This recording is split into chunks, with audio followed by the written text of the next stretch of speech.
ট্রেনে উঠে সোজা মরুরাজ্যে।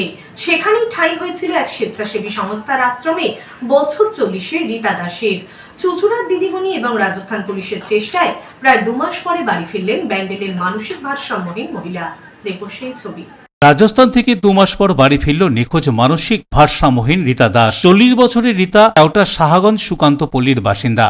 মানসিক ভারসাম্যহীন 40 বছরের রীতা দাস 17 মার্চ ভোরবেলা হঠাৎ বাড়ি থেকে বেরিয়ে নিখোঁজ হয়ে যান। তারপর 29 মার্চ রাজস্থানের রতনগড় থানার পুলিশ তার দিদিকে ফোন করে জানায় রীতা দাস তাদের কাছে রয়েছেন, বাড়ির লোক যেন এসে নিয়ে যান। কিন্তু তাদের অতদূর গাড়ি ভাড়া করে নিয়ে আনার মতন সামর্থ্য না থাকায় স্বেচ্ছাসেবী সংস্থার শরণাপন্ন হন। স্বেচ্ছাসেবী সংস্থার সদস্যরা পুলিশকে বিষয়টি জানান। পুলিশকর্মী সুকুমার উপাধ্যায়ের সহায়তায় 5 এপ্রিল প্রথমে থানায় জেনারেল ডায়েরি করানো হয়। সরকারিভাবে কোনো উদ্যোগ না দেখানোয় ডিএসডব্লিউ সহায়তা নিয়ে জেলা শাসককে চিঠি করে স্বেচ্ছাসেবী সংস্থা। প্রায় 1 মাস এদিক ওদিক ছোটাছুটি করে অবশেষে চন্দননগর পুলিশ কমিশনারেটের police commissioner Amit P Javalge ও আইসির আন্তরিক সহায়তায় একটি উদ্ধারকারী পুলিশের দল গঠন করা হয়। ভোটের আগে সমস্ত ব্যস্ততাকে পাশে সরিয়ে রেখে 10ই মে সেই পুলিশের দল রওনা হয় রাজস্থানে। সেখান থেকেই রীতা দাসকে উদ্ধার করে বাড়ি নিয়ে আসা হয়। পুলিশের এই মানবিক কাজে যারা যুক্ত ছিলেন তারা হলেন ইন্সপেক্টর সাদিকা খাতুন, কনস্টেবল বনশ্রী চৌধুরী ও চিত্তরঞ্জন কিসকো।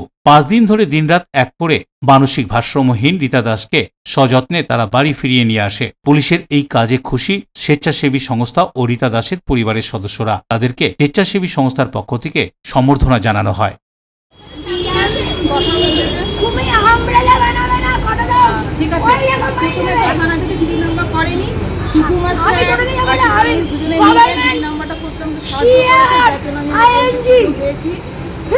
এই কাজটা আরো আগে করলে আরো ভালো হতাম। 2 মাস এতদিন অপেক্ষা করতে আমাকে হতো না। 2 মাস হয়ে গেছে, 17 তারিখ মিসিং হয়েছে, সেই হিসাবে 2 মাস হয়ে গেছে। এতটা দিন হয়তো আমি অপেক্ষা করতে হতো না যদি আরো যেটা পেয়েছেন শো করুন। সবাই মিলে আমরা পেয়ে গেছি। শোনো আমার কথা শোনো। আমি দিদিমণি ভালো লাগছে বাড়ি ফিরে ওষুধ খাবে তো ওষুধ খাবে, কিন্তু আমরা ডাক্তার দেখাবো। অশোক রায়ের সঙ্গে বরুণ দাসের রিপোর্ট, LMCL নিউজ।